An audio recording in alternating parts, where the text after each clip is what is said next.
Boa noite, Brasília, quinta-feira, 3 de fevereiro, 20 horas. Começamos uma hora mais tarde hoje, tendo em vista a nossa viagem a Porto Velho, Rondônia, onde me encontrei com o presidente do Peru. Então teve uma bilateral, uma reunião reservada, como acontece em todas essas viagens. Tratamos de questões que obviamente interessam para os nossos países.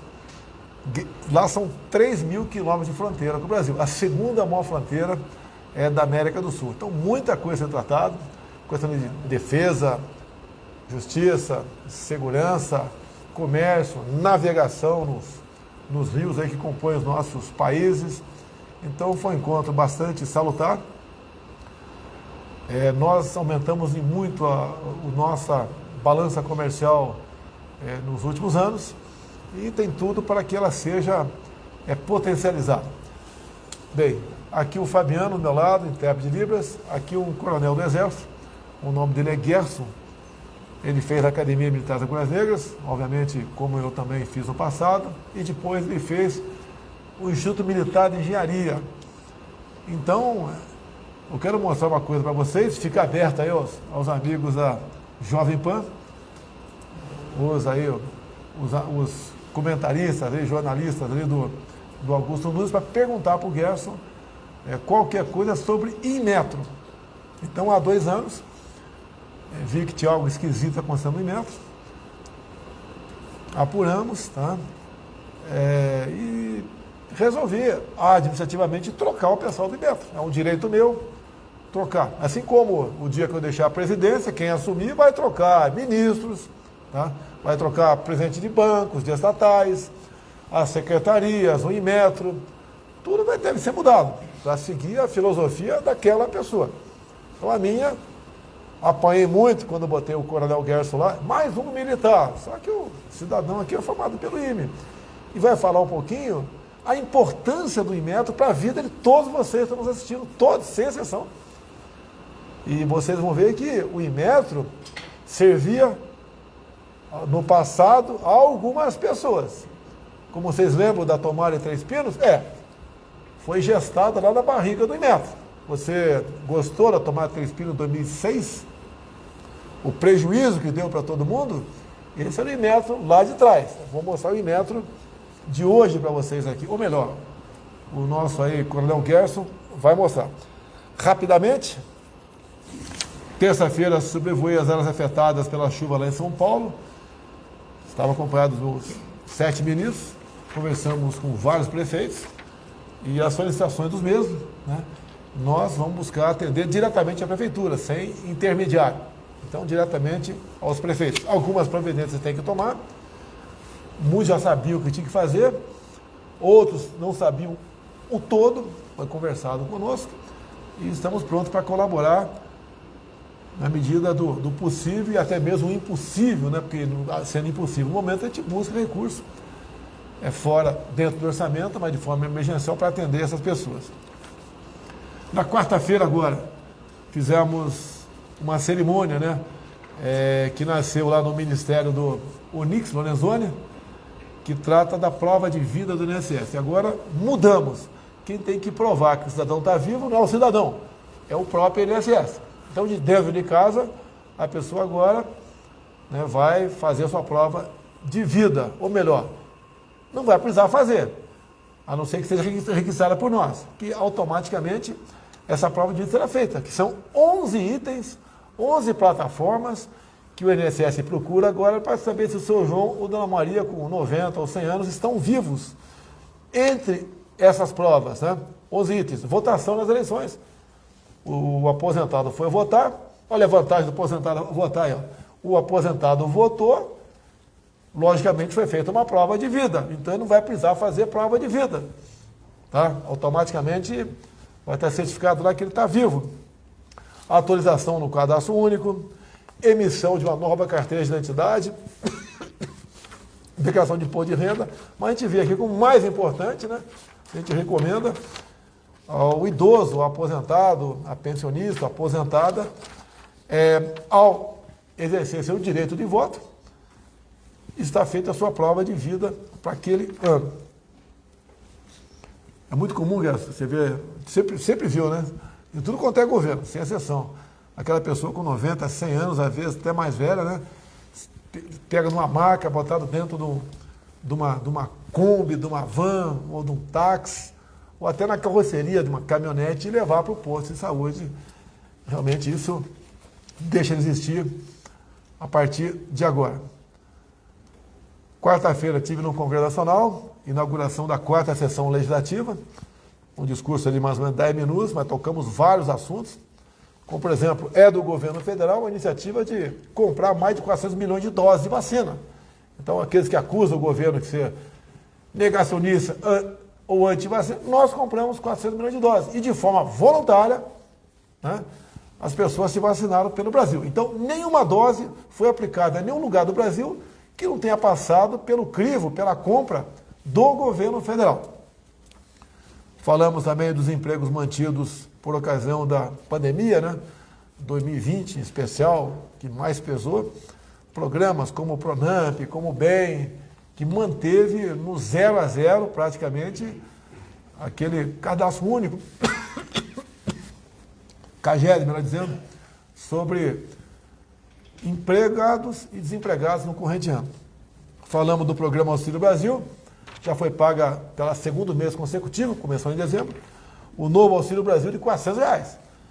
A esquerda bateu muito na gente, vai acabar com o Bolsa Família. Mudou de nome. Em vez de Bolsa Família, média 190, passou para o Auxílio Brasil, no mínimo R$400. Vai ajudar e muito, né? Ou tem o maior percentual de pessoas no Nordeste do Brasil. Então, uma medida que foi trabalhada, foi discutida, levou meses.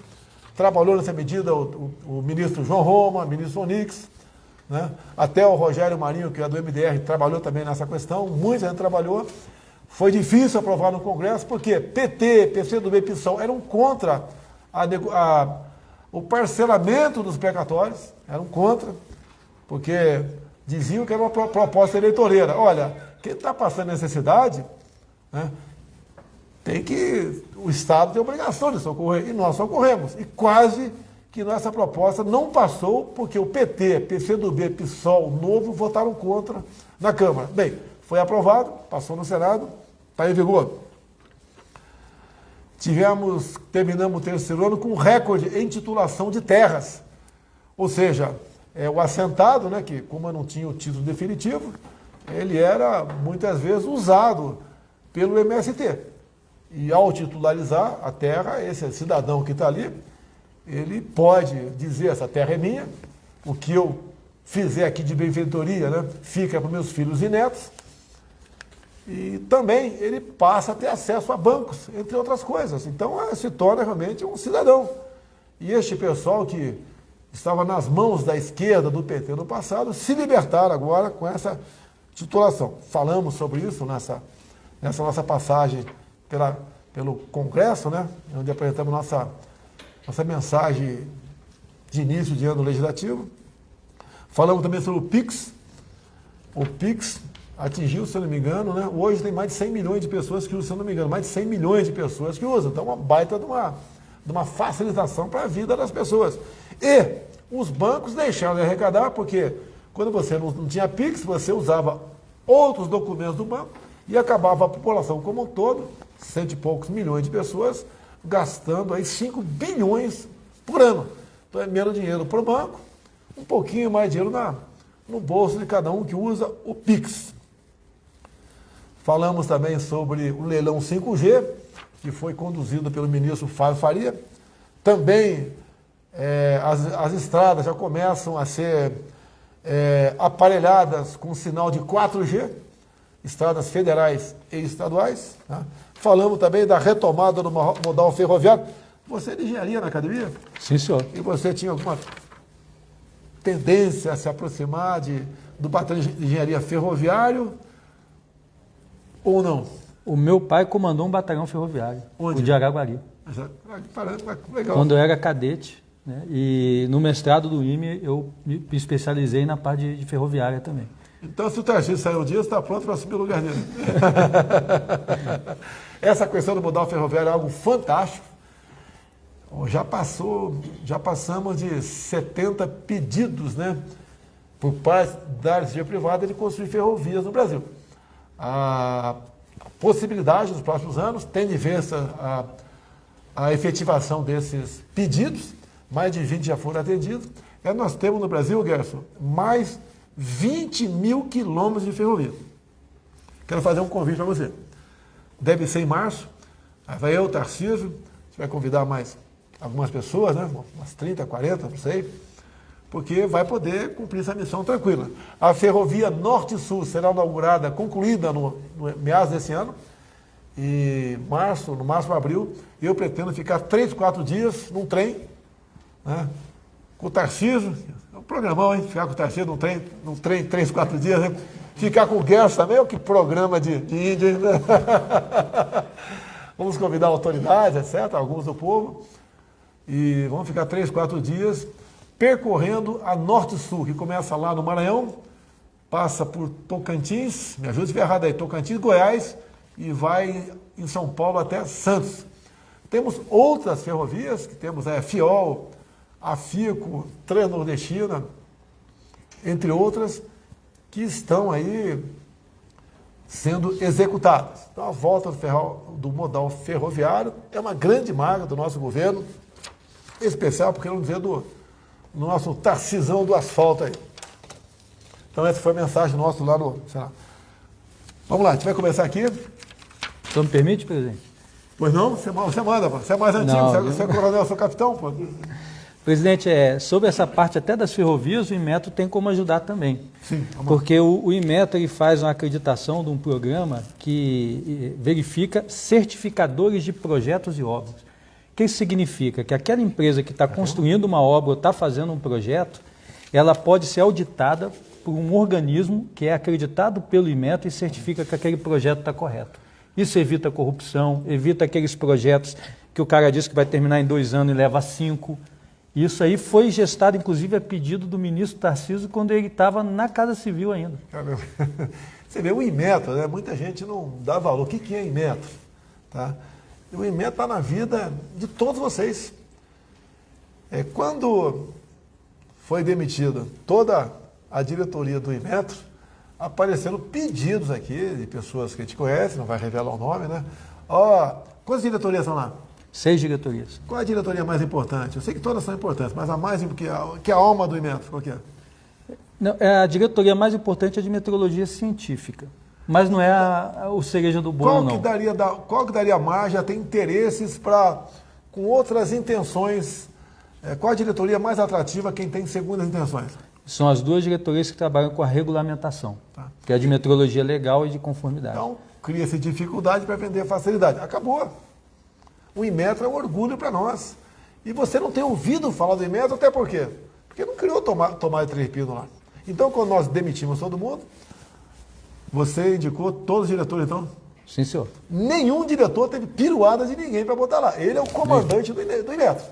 Assim que pergunta para o Pedro da Caixa, quem nomeou todos os diretores? Foi ele. Banco do Brasil, BNDES, Banco Central Independente. Todos os diretores, eu avalizei, indicados pelo Roberto Campos, nós assinamos embaixo, todos, sem exceção. A mesma coisa os ministérios. Eu interferi terrivelmente no Ministério da Agricultura. Eu indiquei o Jorge Seife para ser secretário da Pesca. Tá aí o Tilápia? Tilápia saiu? Eu indiquei o Jorge Seife. E uma indicação minha fantástica, né? Nós podemos, inclusive, aumentar em 40% a produção de pescado no Brasil, se nós conseguimos com o Paraguai, porque depende do parlamento Paraguai, que o lago lá é binacional também, podemos criar tilápias compartimentadas. Só curiosidade, Gerson, acho que você não sabe dessa. Um lago, né, de 1 hectare, 100%, de forma artesanal, pode criar de 10 a 15 toneladas de tilápia por ano. Então, o tamanho do campo de futebol, de 10 mil a 15 mil quilos de peixe. Se for compartimentado, né, você fizer a criação, né, em pequenos compartimentos, você multiplica por 10 isso aí. Você pode tirar de 100 toneladas a 150 toneladas em apenas 1 hectare de lâmina d'água. Isso são dados da Embrapa. Olha o potencial do Brasil. Já pescou muito ou não? Não, senhor. Não é chegado, não tem paciência não? Você é chegado a um papiro, estudar. Sou, sim, senhor. Tem o Gerson é formado pela Academia das Agulhas Negras, pelo IME também. Tem pergunta já para ele, Cílio? Então vamos fazer uma primeira pergunta aqui. De quem a pergunta é pro Gerson? Gerson, vamos lá, Gerson. Boa noite, presidente Bolsonaro, presidente do Inmetro, Marcos Heleno Gerson. Gostaria de saber do presidente do Inmetro sobre justamente a tomada de Três Pinos, que foi mencionada aí pelo presidente Bolsonaro agora há pouco. Depois de tantos anos e tantos transtornos para toda a população brasileira, para toda a indústria de eletroeletrônicos, a gente tem como saber o motivo, afinal de contas, por que foi feita essa troca, que até hoje não ficou claro para a população. Muito obrigada. Vai para o histórico agora, vai para o histórico. Vai lá. Não, obrigado pela pergunta, a oportunidade de dar um esclarecimento também, que a adoção da tomada de Três Pinos no Brasil envolveu vários atores, não foi só o Inmetro, né? Então houve uma norma internacional que criou essa tomada de Três Pinos, a ABNT fez a importação dessa obra, dessa norma em 98, e foi adotado por uma resolução do CONMETRO, um conselho que envolve 11 ministros de Estados. 11 ministros aí da pesca, tudo que tem ministro, 11 ministros. Eles que decidiram e deram sinal verde. Em que ano foi isso aí? Isso em 2006. 2006. Quem era o presidente? Se eu não me engano, é o presidente Luiz Inácio. Continua aí. E em 2009 isso foi incorporado pelo Congresso também numa lei sobre aterramento das casas dos novos empreendimentos. Então isso está em lei e está em resolução. Lei de aterramento. O terceiro pino era aterramento, tem a ver com terra? É justamente para descarga elétrica ir para a terra. Tá certo. E o que eu vejo muito comum acontecer, já aconteceu comigo. Quando você tem uma tomada de 3 pinos, você corta aquele pino e usa só 2. Não colou. Agora, foi uma despesa bilionária para todos os brasileiros. Mais alguma coisa, Gerson? E aí o que eu posso dizer, o que nós estamos fazendo para o futuro em relação a isso, né? E aí a importância do modelo regulatório que o Inmetro está lançando, estou assinando a portaria 25 de fevereiro, entrando em vigor 1º de março, que vai dar muito mais transparência, vai empoderar os próprios setor produtivo, a sociedade, que verifique o que o Inmetro está fazendo para que ele faça isso de acordo com as melhores práticas que é utilizado no mundo todo.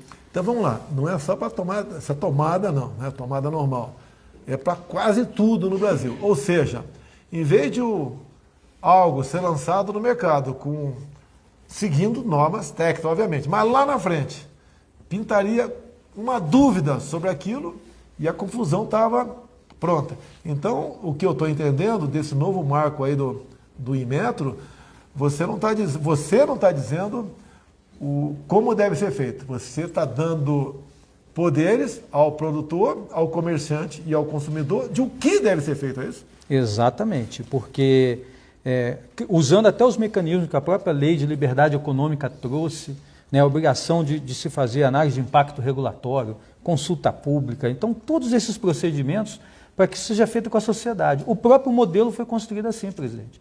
Ele levou 15 meses para ser construído, porque o Inmetro sentou com as federações de indústria, com a própria BNT, empresas, associações, associação de brinquedos, de material elétrico, com todos os atores, o que vocês precisam que o Inmetro assuma de compromisso para o país, para não ter abusos regulatórios no futuro.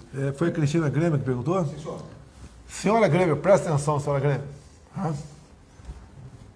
Há 2 anos ele está lá. E eu descobri, há 2 anos, que uma das pessoas que bolaram, né, que levaram avante a tomada de Três Pinos, estava lá no Inmetro. Então nós trocamos todo mundo e demos com o Gerson um novo redirecionamento ao Inmetro. O que nos levou a trocar todo mundo também, que quando comecei a ver o que estava acontecendo lá, que a ideia nossa é não mexer, né? Fazer o melhor possível, se for possível, não mexer em ninguém. Nós percebemos que, entre outras coisas, estava numa gestação bastante avançada a troca de todos os tacógrafos no Brasil. Então, quem usa tacógrafo? São caminhões, ônibus, vans. Mais alguém? Tacógrafo? Tratores agrícolas, uma família deles também. Uma família dos tratores agrícolas. Bem, no mínimo 3 milhões de veículos que teriam seus tacógrafos trocados. Quem ia pagar a conta? É o proprietário. E não é apenas o motorista do caminhão. Quando aumenta a despesa, é obrigado a repassar aquilo no frete. O que o pessoal do Inmetro queria naquele momento lá atrás? Se eu estiver errado, você me corrige aí. O tacógrafo tem um disco de papelão e a cada 2 anos o tacógrafo é aferido. Um valor de aproximadamente R$450 a cada 2 anos.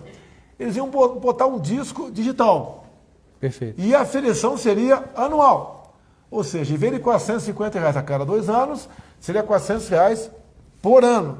Então, fazendo umas contas rápidas aqui. Supondo 3 milhões de veículos, mas na verdade esse número aí é um pouquinho maior do que isso. Então, por gasto, por ano, cada 2 anos, seria 1.350. 1.350 para os donos de carro, de empresa, de ônibus, etc. Quem está no telefone aí? Quem não quer ver, por favor, lá pode sair da sala. Está convidado a sair da sala. Né? E com a mudança do disco, o disco digital, essa aferição seria feita anualmente. Então, é mais, além, eu não sei quanto custa um tacógrafo em média, R$500? Essa informação não temos informação, mas eu vou chutar aqui R$500. Além desse prejuízo, né, desse gasto, também a questão da aferição, que custa em média R$450 a cada 2 anos. Bem, continua sendo um tacógrafo antigo, a aferição sendo feita a cada 2 anos, e um detalhe, o que você está propondo aí? Então, nesses R$450, tem uma parte que é pago, que vai para a iniciativa privada, uma parte vai para o Inmetro. A parte do Inmetro, R$210 custa. Né? Qual a tua ideia? Já está no Ministério da Economia uma proposta de medida provisória reduzindo esse valor para R$90, entendendo que grande parte desse serviço é feito realmente pelo posto privado de cronotacógrafo. Não precisaria a União estar cobrando esse valor. Então, menos R$120 para cada caminhoneiro, motorista de ônibus, motorista de van, assim como foi a questão do DPVAT. É isso mesmo, pessoal? O DPVAT foi assim também? O pessoal não me acompanha em live aqui não, pô? Assim como a questão do DPVAT. Aqui também vamos diminuir esse valor. Mais uma coisa sobre o tacógrafo? Só a correção, não precisaria trocar o aparelho. Tá. Era só o disco de papelão pelo disco digital, e aí obrigaria a ter uma calibração anual, porque a bateria do CD ali era anual. Então vamos lá. Alguma empresa ou poucas empresas da iniciativa privada fariam essas aferições. Em vez de fazer uma aferição de R$240 a cada 2 anos, faz uma de 240 por ano. É isso mesmo? Sim, senhor. Que maravilha, né? Olha como você pode... Olha, não quero acusar ninguém de corrupção, longe disso. Mas como você pode ficar rico no governo? É mole ficar rico no governo, mole. É uma tentação aqui você ganhar dinheiro. E quem vai desconfiar? Não, quero o disco digital, é muito mais preciso. A aferição, mesmo o dono, o motorista de caminhão, pagando em vez de a cada 2 anos, mais 1 ano, é bom para a segurança dele, não sei o quê, não sei o quê. Como é fácil? Tacógrafo digital, mais de R$1.000 por cada um. Qualquer tacógrafo digital, mais de R$1.000. Seria mais, aqui, segundo o Guedes, seria mantido o aparelho. Isso. E você trocaria apenas o disco. Tá? Mas, logicamente, com o tempo, não teríamos mais tacógrafos. Alguém podia, com o tempo, não ter mais tacógrafo normal, né? Querer mudar no futuro também. Bem, está resolvido aqui o problema. Tacógrafo. Vou chegar em você aqui rapidamente aqui. Não vamos falar de pandemia, né? Mais de 650 mil crianças saíram da escola durante a pandemia. Sempre disse que não poderíamos tirar a criançada da escola. Questão de 1 mês, teve um editorial do Globo dizendo que tirar a criança das escolas foi um crime. Foi o Globo que disse isso, não foi eu. Olha as consequências aqui fala da imprensa, né? Porque a imprensa atrás batia em mim. Crise joga famílias nas ruas e barracas se espalham por São Paulo.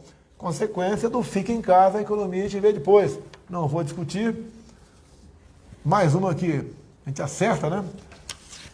Não precisa ter bola de cristal para acertar isso aí, ó, coisa óbvia. Você vai deixar todo mundo ficar em casa. Vai destruir certas cadeias produtivas. Tá?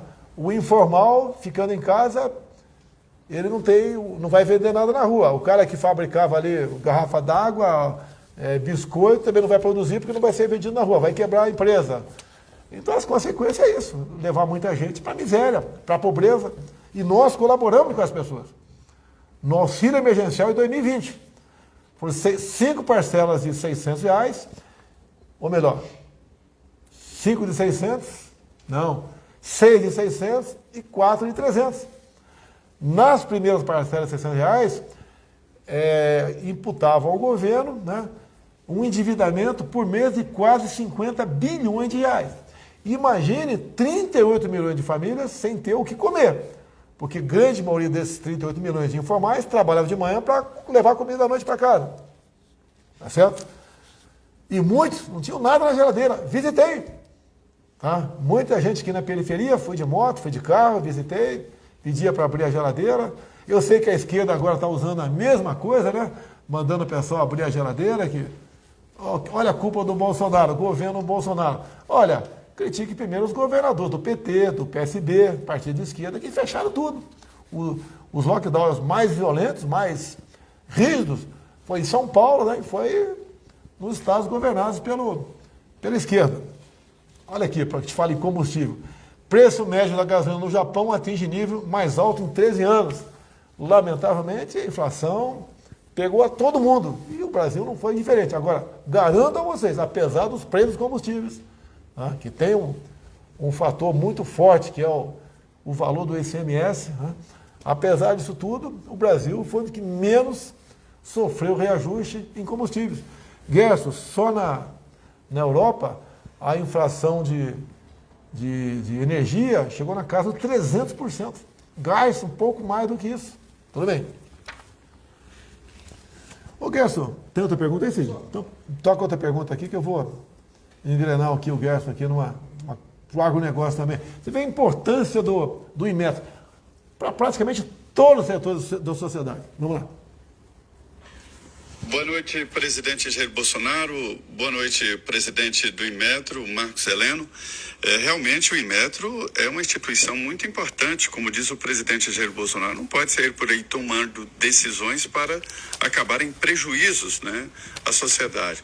Mas eu queria saber, presidente, qual é a participação do Inmetro assim, na definição de normas e de segurança, principalmente em pontes, em estradas, em casos como essa cratera aberta aí em São Paulo. Como o Inmetro pode garantir a segurança nesses casos? Obrigado. Obrigado pela pergunta. O Inmetro, quando existe um setor regulado, que existe um órgão regulador, ele entra numa atividade de complementar e acessória para dar apoio ao regulador dessa matéria. Então, por exemplo, se eu estou na área de veículos, nós temos o Denatran, Senatran como o grande agente regulador, que estabelece as normas e a regra. E onde é que o Inmetro entra nisso? Ele entra na certificação que essas regras estão sendo cumpridas.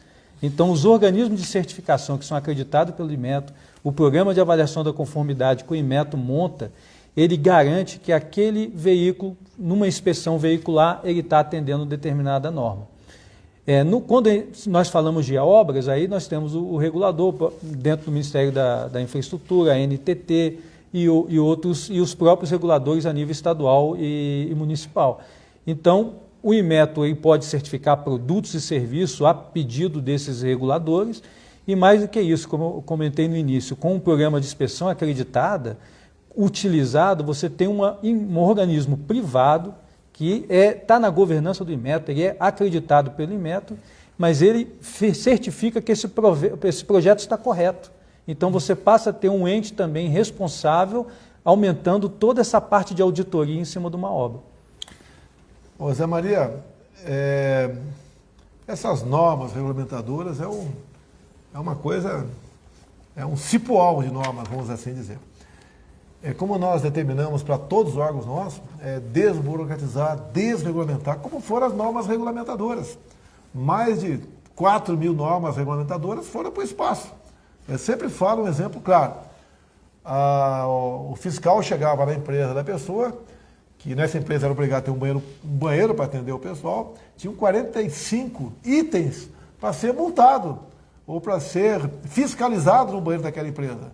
Como, por exemplo, a pureza da água, ventilação, se o papel higiênico era muito meio parecido lixo, a 00 ou não, a altura do trono da privada, a largura da porta, 46 itens, passou para 4 itens.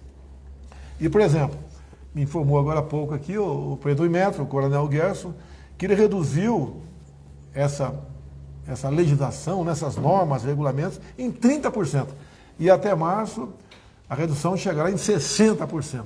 Ou seja, fica mais tranquilo para você operar isso daí. Ter acesso a essas normas e você poder trabalhar. Você vê uma coisa, é uma coisa que inusual, né? O que é, por exemplo, para falar de regulamentação, né? O que é decreto de luto? O último decreto de luto foi pelo Olavo de Carvalho. Decretei um dia de luto para ele.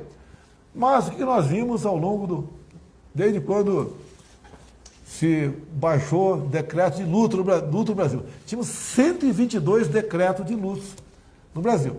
Então, em 2000 e pouco, muitos decretos foram revogados, por quê? A pessoa, obviamente, já faleceu, não tem mais finalidade ter o decreto de luto incorporando, né, a quantidade enorme de decretos no Brasil. E nós também revogamos algum decreto. Bem, o que aconteceu?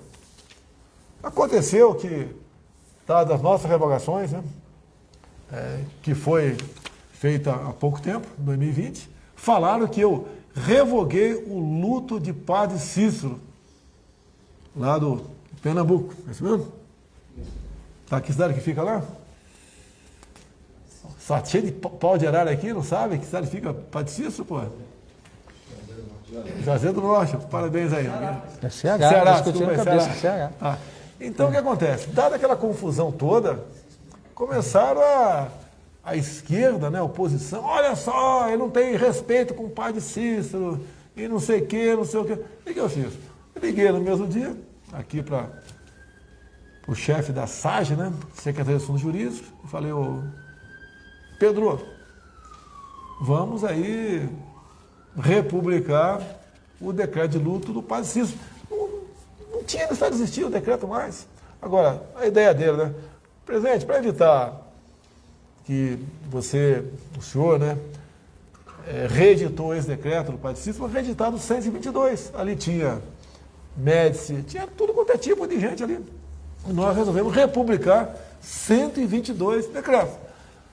Prejudica aqui a nossa maneira de tratar com decretos, sim, prejudica, mas tudo bem, tá?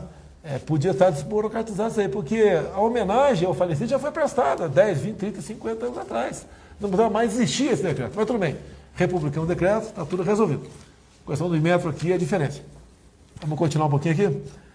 O que visa esse novo modelo regulatório do Inmetro que você pretende publicar aí dia 25 de fevereiro? Esse é um marco até em termos de governança para a regulamentação. Então, como eu tinha dito, né, você, a partir do momento que você tem um modelo regulatório, você passa a falar de qualidade da própria regulamentação. O Inmetro está fazendo o regulamento de um produto. Esse regulamento ele é bom? Ele atinge objetivos? Ele tem como ser aplicado na prática? O benefício dele, ele compensa quanto que vai custar para a sociedade? Todas essas questões são obrigatórias a ser feitas em qualquer regulamento que o Inmetro for produzir. E mais do que isso, ele incorpora nos regulamentos do Inmetro os dispositivos da liberdade econômica. Então, nós estamos dizendo para o mercado que eles vão ter liberdade para poder inovar os seus produtos, inovar as suas próprias tecnologias, sem precisar cair num nó que ele não consegue desatar. Se eu der um exemplo rápido para o senhor, fogão, boca do fogão. Quando desliga ali a chama, tem que ser cortado o gás. O regulamento do Inmetro, ele desenha, ele chega no detalhe como tem que ser o dispositivo para cortar aquele fogo. Quando eu poderia simplesmente definir, olha, o fogão desligou a chama, em 2 segundos tem que estar desligado o gás. Como vai ser feito isso? É o problema da empresa. Só que eu, Inmetro, vou avaliar a solução dele e verificar se em 2 segundos ele realmente cortou. Aí eu permito a inovação. Agora, se eu deixo o desenho pronto, Se ele mudar a solução dele, ele vai ter que entrar num processo de aprovação burocrático e melhor continuar pode fazendo até o que ter uma tá. solução melhor que a tua. E Normalmente tem. Então o Inmetro hoje dá liberdade, né, para o fabricante, como você acha que deve ser feito, e não como eu, Inmetro, quero que faça. Essa é a grande mudança? Exatamente. Tá, ok. Agora, olha só, o Inmetro está em toda a vida de vocês aí. Então, se voltar no futuro, né, quem operou o Inmetro no passado, você vai pagar essa conta. Ok? Vamos lá. Agronegócio. Um saco de grão. Grão, soja, milho, tá? Ele tem que ter uma umidade máxima de 10%. Como é que é essa história e o que influencia para o produtor na ponta da linha e para você, consumidor, obviamente. Que se o produtor tiver prejuízo, vai ter que pagar mais alto essa questão de que mede aí a umidade por saca de arroz e você paga a conta. Né? Não tem a dúvida disso. Você vê a importância desse cidadão aqui. Ele influencia no preço dos ovos, da galinha, da carne de porco, porque vem do milho, em grande parte, esse produto, né? O produto do milho é galinha, ovos, carne de porco, etc. Você paga a conta. Então, como era feito, como você está fazendo, o que você fez para... E o que é essa história de 10% na umidade de saca de grãos? E como é que fica essa conta e para quem? O senhor comentou ali no início recorde de safra, né? Só a exportação de soja no passado foi 80 milhões de toneladas de grãos, de soja. Para o senhor ter uma ideia, 10%, acima de 10%, por exemplo, se dá 11% para ficar fácil, 1% a mais, você vai reduzir o valor da saca da soja. Já não é aquele valor X, é um X menos algum por cento. 12% é um valor ainda maior. Então, um produtor que está lá cultivando a soja, quer vender, mede, sua soja aqui deu 14%. Em vez de receber X, eu vou fazer esse desconto. X menos Y. Isso. E aí o Inmetro entrou com uma das competências primárias dele, que é a regulamentação de instrumentos de medida. Então, tem um medidor de umidade de grãos.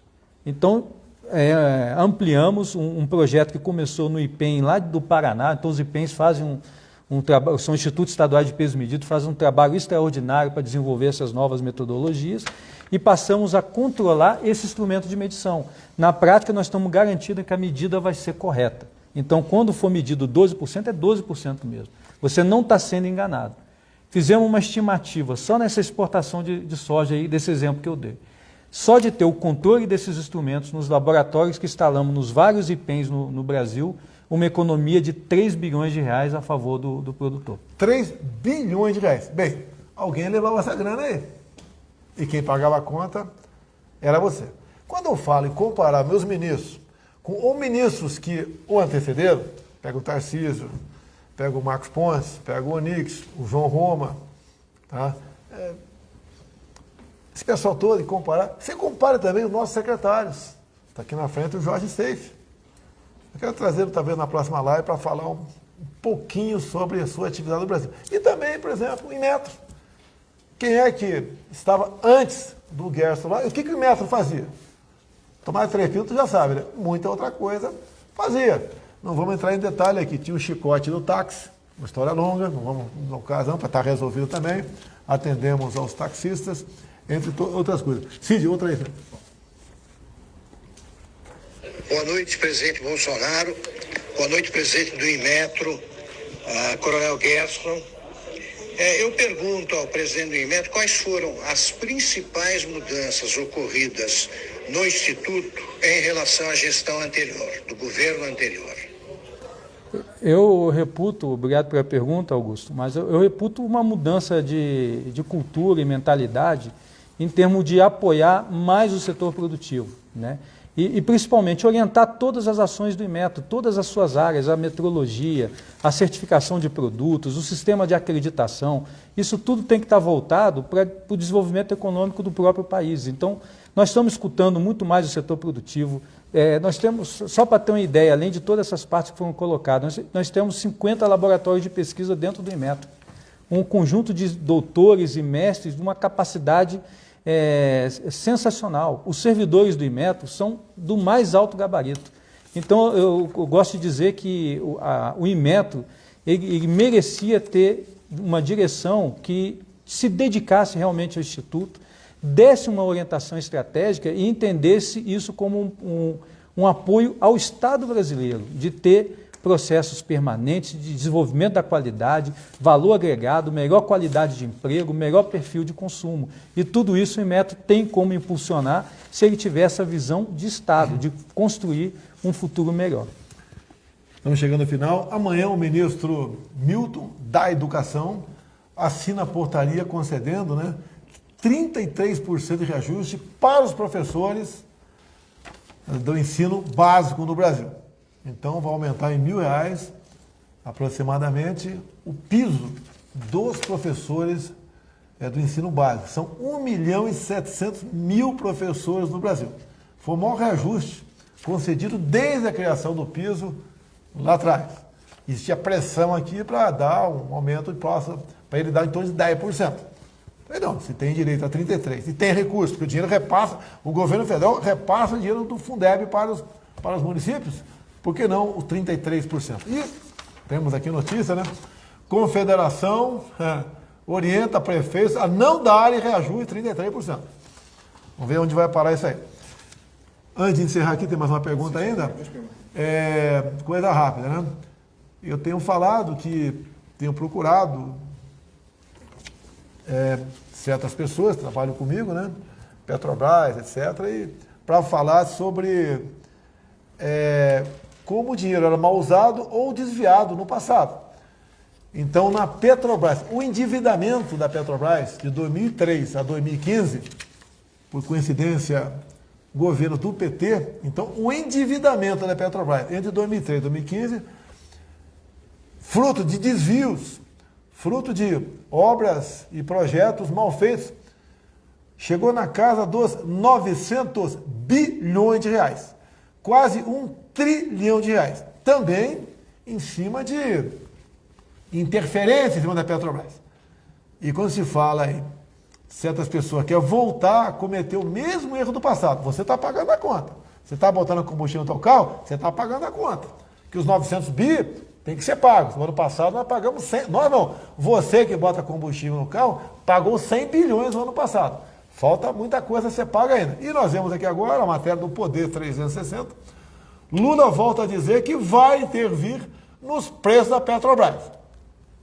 Acho que não preciso tecer comentário tocante a isso. Há pouco tempo, na Venezuela, o combustível é lá embaixo. Venezuela é o país que tem a maior reserva de petróleo do mundo. Tem uma das maiores reservas de ouro do mundo. Olha como é que está o povo lá. Você já sabe, fugindo. A média diária está batendo 800 pessoas fugindo da Venezuela em direção a Pacaraima, ali em Roraima, fugindo da fome e da miséria. Lembro, você que gosta de animal de estimação, também gosta, lá em casa, minha esposa já pegou um montão de vira-lata ali, tá, leva para dentro de casa lá, né? Esposa, né, tem que aguentar, tá? Mas tá tudo bem. Tudo bem, quem sou eu para reclamar dos cães que ela pega na rua ali? Tá? O que eu ia falar, meu Deus do céu? Você adora animalzinho? Na Venezuela não tem mais cachorro nem gado, não. O pessoal comeu tudo. Em Araraquara tiveram informações também que o prefeito lá fez, do PT, né? Fez um lockdown brabo lá, toque de recolher. Teve gente lá, tivemos notícia, não confirmei, que muita gente comeu cão e gato do vizinho. Então, Petrobras, 900 bilhões. O cara quer voltar a interferir. BNDES, dinheiro desviado ou projetos mal feitos, começados e não acabados, empréstimo para ditaduras no mundo todo, você já sabe da história. Prejuízo, 500 bilhões de reais. Caixa Econômica Federal, 45 bilhões. Agora vou falar aqui sobre um troco para vocês, um troco. Mas as consequências são enormes na ponta da linha. Uma unidade de fertilizantes nitrogenados, o FN3, da Petrobras, lá em Três Lagoas, Mato Grosso do Sul. Começou a ser feito, gastou-se aproximadamente 3 bilhões e 700 milhões de reais e virou um sucatão. Então, quase nada se aproveita. Essa obra começou em 2011 e lá, poucos anos depois, ela parou. Nada mais foi feito lá. Agora, além do prejuízo de 3 bilhões e 700 milhões, também se gasta quase 1 milhão por mês para cuidar da sucata que está lá, porque algumas coisas prestam lá. Agora, o grande problema. O mundo está vivendo uma crise de fertilizantes. Perdemos uma oportunidade de ter uma fábrica, né, produzindo, fazendo fertilizantes no Brasil. Os fertilizantes também aumentaram no mundo, em média, 3 vezes. E isso reflete no preço da tua comida que está na tua mesa. Porque esse preço acaba sendo repassado. Agora, além desse prejuízo, mais um, pequenininho, né? 3 bi e 700 é pouca coisa para a turma lá da... Encontrei isto na web. 3 bilhões e 700 é pouco para aquela turma. Né? Lembro que um dos diretores da Petrobras devolveu 290 milhões de reais. Tá? Então, a gente não produz fertilizante.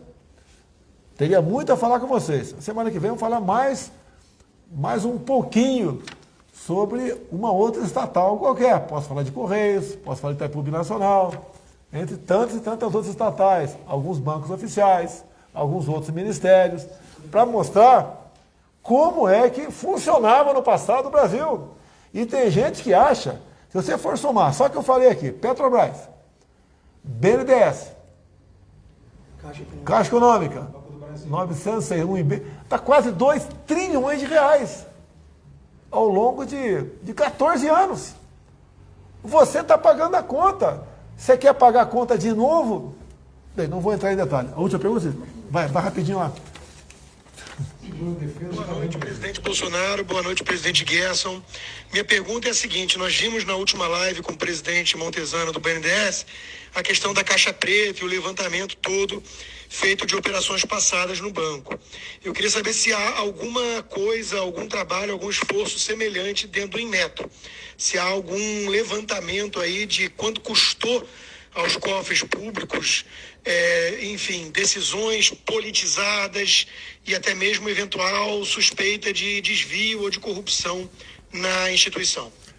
O Constantino, ele vai responder aqui, mas eu acho que essa conta está mais para o consumidor. Porque quando o pessoal inventa uma norma, faz uma exigência descabida, a conta quem paga é a iniciativa privada na ponta da linha. É isso mesmo? Vai lá. Todo órgão que trabalha com a regulamentação, né, as consequências estão muito mais lá fora do que dentro do órgão. Então o Inmetro não é um órgão que circule muitos recursos que você consiga com facilidade ver algum processo de corrupção e fazer esse tipo de medição. Coisas que foram feitas no passado, em termos de regulamentação, é muito difícil você verificar quais os interesses que estavam envolvidos ali naquele momento. Isso é um papel, na verdade, até de órgãos de controle, né? Nem do próprio Inmetro, que não tem estrutura para esse tipo de atividade. A gestão que nós estamos colocando no Inmetro é voltada para frente, né? De resolver problemas que nós temos em termos de estrutura no país, de apoio para o desenvolvimento da qualidade, e tornar o Inmetro, que tem um nome de confiança muito grande dentro da sociedade, que esse nome tenha a permanência e continue como um dos referenciais no Brasil de confiança. A semana que vem será editado um decreto que vai disciplinar aquela grande anistia, que vai permitir aquela grande negociação por parte da garotada aí que fez o FIES. Então, 1.070.000 jovens que estão inadimplentes desde 2017 têm um plano, né? Se abate, zera juros, correção monetária, etc. Daquela dívida, então, a outra, você abate 92% e 8% vai ser renegociado. A garotada vai poder, então, se ver livre dessa dívida impagável no Banco Brasil e Caixa Econômica, por vários motivos, ou poderá pagar esses 8% ou até mesmo negociar, pagando à vista ou negociar. E também os demais, o perdão será de 86%. Então, decreto na semana que vem para acertar essa questão do FIES. Uma notícia aqui, não interessa muita gente, mas interessa, no primeiro momento, ao pessoal da Polícia Militar lá do Rio de Janeiro, né? O pessoal do Corpo Bombeiro também. A partir do curso de paraquedismo no corrente ano, meados do ano, serão convidados por parte do Exército, né, um convite junto ao governador Cláudio Castro, para que 20 policiais da nossa PM e 10 do Corpo de Bombeiros possam fazer esse voluntariado e fazer o curso de PQD lá na Brigada. Então, o pessoal que gosta de ralar aí, poxa, eu gostaria de fazer o curso de novo. Tá? Já fiz em 77, gostaria de fazer de novo. Tenho certeza que não vão faltar voluntários muito bem preparados para esse curso. E a partir do outro ano, a gente vai estudar e oferecer uma menor quantidade para policiais e bombeiros de outros estados também. Você que está assistindo aí, a preferência é o 576, TV Jovem Pan. Né? Quem tem a TV a cabo, TV Jovem Pan, transmite o sinal da nossa live toda quinta-feira. E também a transmissão da nossa live aqui agora no TikTok, @Bolsonaro Messias Jair. Mais uma oportunidade para o pessoal assistir a nossa live aí. A última, Cid. Boa noite, presidente Bolsonaro. Boa noite, presidente do Inmetro, Marcos Heleno. Pergunta ao presidente do Inmetro como o senhor avalia o equipamento das urnas eletrônicas e que tipo de atualização técnica o senhor acha que esse equipamento poderia receber. Obrigado. Acho que foi o Fiuza, né? Fiuza. Pela voz. Eu agradeço a pergunta, mas o Inmetro nunca foi chamado a participar e, na verdade, não está, em princípio, na competência dele. É lógico que tudo que é produto, que segue normas e processos, ele pode ser, de alguma forma, certificado. E o Inmetro está sempre à disposição da sociedade para responder quando é demandado, com seu corpo técnico, com seus laboratórios, com seus processos, um pessoal, como eu falei aqui, muito bom, e atender demandas que nos forem solicitadas, né? Mas por iniciativa própria, não envolve segurança de produtos, por exemplo, pode envolver segurança de processos, mas o Inmetro está sempre à disposição para colaborar no que o país precisar. Fiuza, até daqui 3, 4 semanas, se Deus quiser, tá ok? O nosso Facebook, YouTube e Instagram, 60 mil. Pingo nos Is com Jovem Pan, 125 mil. E o TikTok, acabei de anunciar agora, já começamos com 5 mil. Certo? Mais uma coisa aí? Posso fazer um... Vai para o encerramento. Só para finalizar, o Inmetro ele é uma instituição apaixonante, porque ele prestou muito serviço ao país. Apesar de um deslize ou outro aí que aconteça, mas ele tem uma estrutura magnífica que é do Brasil, foi construída pelos pagadores de impostos, tem um corpo técnico extremamente qualificado e que, em grande parte, quer fazer a coisa direito. Então, se tiver orientação, ele responde. Você vai me convidar para conhecer o Inmetro?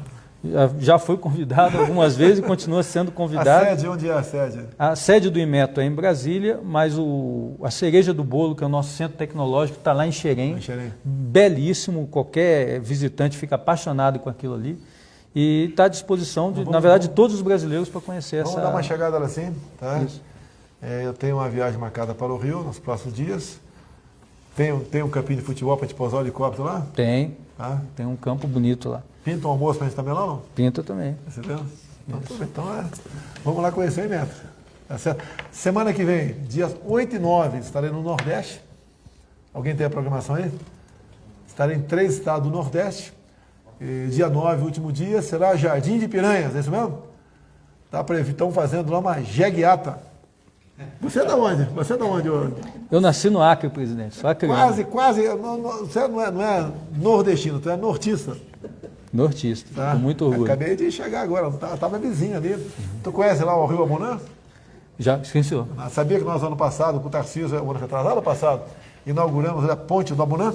Quem não viu essa imagem? Eita! Então, semana que vem, dias 8 e 9, estamos no Nordeste. Vamos publicar nossa programação nas mídias sociais nossas. Vai ser uma festa maravilhosa.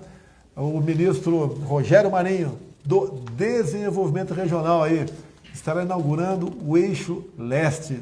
Então, água chegando no nosso Nordeste. E não tem uma satisfação maior do que ver um irmão teu que sempre sofreu com a água, recebendo água. Então, já fui algumas vezes inaugurando trechos aí da transposição do São Francisco.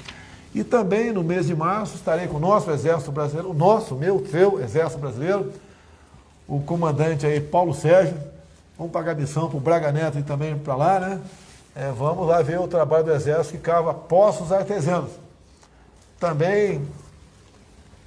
Cavei no Haiti. Você cavou no Haiti?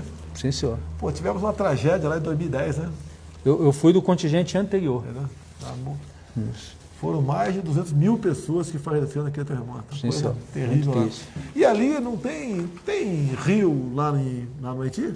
Os rios são assoreados, presidente. São assoreados. Porque o pessoal cortou as árvores todas para produzir energia ao longo dos anos. Sem vegetação, assoreou os rios. Olha o que eu vou falar aqui. Eu estive no Haiti por 2 dias, quase 3 dias. E fui numa feirinha lá. A pobreza realmente é terrível. E lá o pessoal vende carvão. E o carvão, gravetos, aqui ó, dessa aí, espessura, desse diâmetro, né? Dessa grossura, vamos assim dizer. Realmente cortaram tudo. Não existe, eu acho que não existe árvore no Haiti. Não existe árvore no Haiti. Eu lembro quando sobrevoamos lá, não foi de helicóptero, foi de avião, né? Não deu para ter uma visão muito boa, mas vi muita... Não é aquele desmatamento que você vê aqui no Brasil, que tem uma vegetação verde, né? Rala. Não tem nada. É realmente quase virando um deserto. Então o pessoal atrás de madeira para cozinhar, madeira para carvão, realmente destruíram o país. Uma coisa mais, pessoal? Vamos embora? Pessoal, muito obrigado. Até quinta-feira que vem, se Deus quiser. Devo estar no Nordeste, a semana que vem, dia 8 e 9. E devemos fazer a nossa live de lá. E vamos acompanhar. E quem puder comparecer nos eventos, uma coisa fantástica no Nordeste. Transposição de São Francisco, ministro Rogério Marinho, entregando aí o eixo leste. Até a semana que vem, se Deus quiser. Muito obrigado a quem está nos assistindo, né? Quem sai da minha live agora, tem TV a cabo em casa, bota lá 576 Jovem Pan News. Augusto Nunes, um grande abraço a você e toda a sua equipe.